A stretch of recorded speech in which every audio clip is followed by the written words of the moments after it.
Buenos días, maestros y compañeros. Nos toca exponer acerca de los impuestos.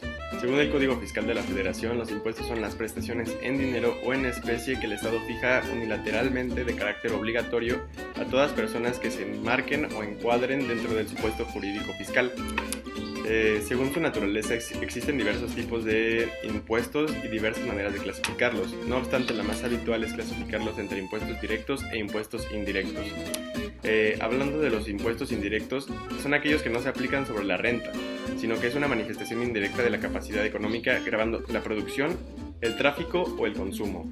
La principal característica de los impuestos indirectos es que no dependen de las características personales del contribuyente, sino del producto en sí.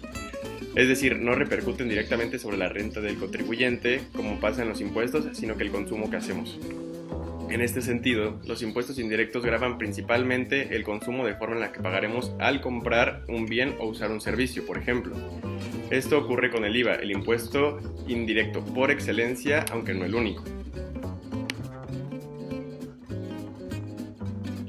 Los impuestos indirectos se dividen en actos y consumos. Hablando de los actos, puede ser por la introducción de mercancías o salida de mercancías, importación o exportación. De los impuestos más importantes a la importación y exportación podemos destacar el impuesto general de la importación, impuesto de valor agregado, impuesto sobre automóviles nuevos, impuesto especial sobre producción y servicios y derecho de trámite aduanero. Hablando de los impuestos indirectos, en el caso de consumo, son de los cuales se desprenden los impuestos de transferencia y producción y posteriormente los productos de consumo necesario y artículos de lujo. El impuesto a la transferencia es el valor que se debe pagar cuando se transfiere un bien inmueble, el mismo que se aplica en el caso de una herencia, una compra-venta, adjudicación judicial o por la propia usucapión.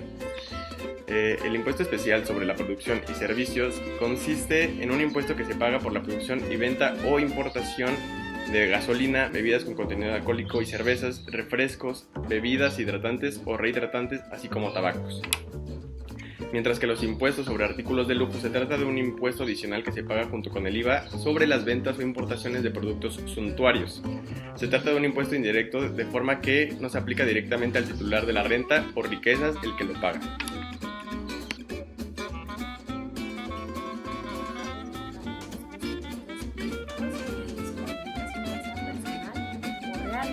Los impuestos directos, por definición, son aquellos que se encargan de gravar directamente el ingreso o el patrimonio pasivo, ya sea que grave o el ingreso o el patrimonio, ya que ante la ley esto se considera que a una persona al tener este ingreso tiene la capacidad económica para cubrir el costo del impuesto. Al ser impuestos directos, también lo que se busca es que se eliminen completamente todos los intermediarios que puedan llegar a existir entre el sujeto pasivo y el sujeto activo, siendo así que la relación tributaria sea directamente Estado y contribuyente. En la clasificación del impuesto directo encontramos a los impuestos directos personales, que son aquellos impuestos que se van a encargar de gravar siempre y cuando, de gravar una cuestión siempre y cuando una persona, o en este caso el sujeto pasivo, reúna las características o las condiciones que la ley establece para que pueda ser actualizado dicho impuesto, a diferencia de lo que son los impuestos directos reales.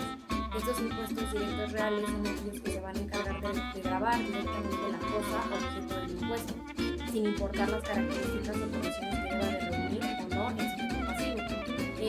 Al impuesto directo real lo podemos ver desde dos puntos de vista, ya sea en su carácter objetivo o en su carácter subjetivo. El carácter que tiene en el ámbito objetivo es aquel que se va a encargar de gravar directamente, propiamente, el impuesto directo real sobre las cosas, que es el impuesto directo real en estricto sentido, ya que, como ya mencioné anteriormente, no va a importar las características que deba de reunir el sujeto pasivo, sino que simplemente va a encargarse de grabar directamente el objeto, a diferencia del impuesto indirecto personal y del impuesto directo real en su carácter subjetivo. Es importante que se diferencie entre lo que es el impuesto directo personal y el impuesto directo real sobre las personas. Por otra parte, encontramos también los llamados elementos del impuesto. Esto atiende principalmente a que se establece que es una obligación de la autoridad, en este caso legislativa, de que al momento de que redacte la norma fiscal, esta deba de ser clara y concisa utiliza para que el contribuyente tenga ciertas armas para poder evitar ciertas arbitrariedades por parte de la autoridad fiscal. Los elementos del impuesto son el objeto, el sujeto, la tasa, tarifa, la época de pago y la exención. El sujeto, en este caso, encontramos que es los dos partícipes de la relación tributaria, que es el sujeto activo, que como sabemos es el Estado en su carácter de autoridad fiscal, y el sujeto pasivo, que puede ser ya sea toda persona física o toda persona moral, que actualiza el supuesto jurídico que establece las normas. El objeto es propiamente el hecho imponible, es decir, la situación que deba de actualizarse para que pueda existir el impuesto. Después tenemos la época de pago, que es el plazo que la norma da para que un impuesto deba de ser cubierto. Y por último, la exención. La llamada exención es esta facultad que se tiene sobre el momento en el cual se pueda dejar de cobrar un impuesto. A continuación vamos a escuchar acerca de ciertos criterios que ha establecido la Corte en lo que respecta a la obligación que tienen las autoridades fiscales de tener esta fijeza sobre sus elementos al momento de redactar el impuesto. Ok, ahora les voy a hablar sobre los criterios jurisprudenciales contemplados en relación a los impuestos. La primera tesis que les voy a mencionar dice que los elementos esenciales de los impuestos deben estar consignados expresamente en la ley. ¿Cómo los encontramos en la ley? Los encontramos principalmente en el artículo 31 de la Constitución Política de los Estados Unidos Mexicanos, la cual menciona que son obligaciones de todos los mexicanos contribuir para los gastos públicos, así de la federación como el estado y del municipio en que residan, de la manera proporcional y equitativa que dispongan las leyes. No solo establece que para la validez constitucional de un tributo es necesario que primero esté establecido en la ley, segundo, que sea proporcional y equitativo, y tercero, sea destinado al pago de los gastos públicos, sino que también exige que los elementos esenciales del mismo impuesto, como pueden ser el sujeto, el objeto, la base, la tasa y la época de pago, estén consignados de manera expresa en la ley, para que así no quede margen para la arbitrariedad de las autoridades hacendarias, ni para el cobro de impuestos imprevisibles o al título particular, sino que la autoridad no quede otra cosa que aplicar las disposiciones generales de observancia obligatoria, y el sujeto pasivo de la relación tributaria pueda conocer la forma en la que debe contribuir. Ok, ahora les voy a dar el segundo criterio, que tiene como título que los caracteres, la forma, el contenido y los alcances de los impuestos deben de estar consignados expresamente en la ley. ¿A qué nos referimos con esto? Como tal, en el artículo 31, fracción cuarta de la Constitución Política de los Estados Unidos Mexicanos, establece la necesidad de las cargas tributarias que los gobernadores deben de contraer, y estas deben de encontrarse previstas en una ley, lo cual significa que no solo el efecto creador del impuesto deba emanar únicamente del poder legislativo, sino que los caracteres esenciales del impuesto, la forma, el contenido y alcance de la obligación tributaria deben de ser hechos imponibles.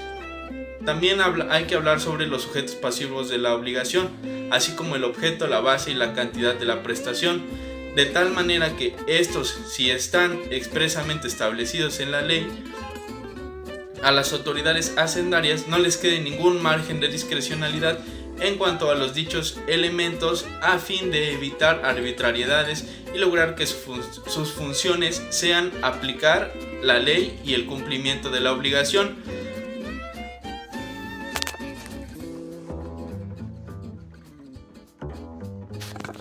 Buenas tardes, ahora les voy a hablar sobre la evasión fiscal. La evasión fiscal o evasión de impuestos consiste en el no pago de una contribución establecida en la ley, así como también puede considerarse el acto que lleva a cabo el contribuyente de ocultar las cantidades reales de sus ingresos con el fin de declarar menos impuestos ante la autoridad fiscal, lo que trae como consecuencia el incumplimiento de las normas fiscales. Es por esta razón que la evasión fiscal es un ilícito por el cual se evita el incumplimiento de un deber legal tipificado. Al hablarse de la omisión de pago, esto implica distintas situaciones, que son ya sea el no cumplimiento de forma y tiempo, o bien llevar a cabo ciertas actividades en las que se hace caer en el error a la autoridad hacendaria. Si decimos entonces que la evasión fiscal es una conducta, puede en esta haber una intervención ya sea activa o pasiva por parte de quien desempeña la conducta.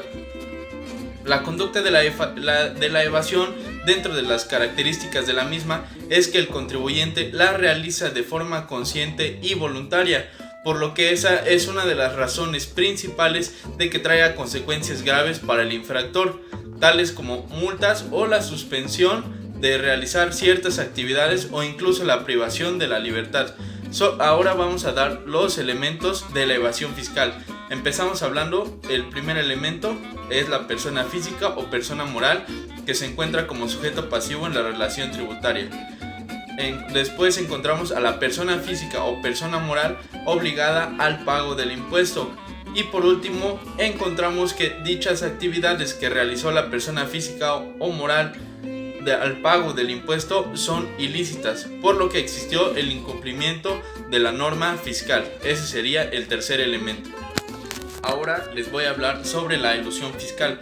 A diferencia de la evasión fiscal, la elusión fiscal es una figura ilícita en donde se llevan a cabo acciones que contempla la ley para no pagar un impuesto siempre que existan métodos y acciones legales para ello, principalmente partiendo del punto de vista en el que el sujeto obligado debe cumplir con la obligación fiscal, pero este a su vez se vale de algunas lagunas que existen en las leyes fiscales para así no cumplir con el pago de los impuestos.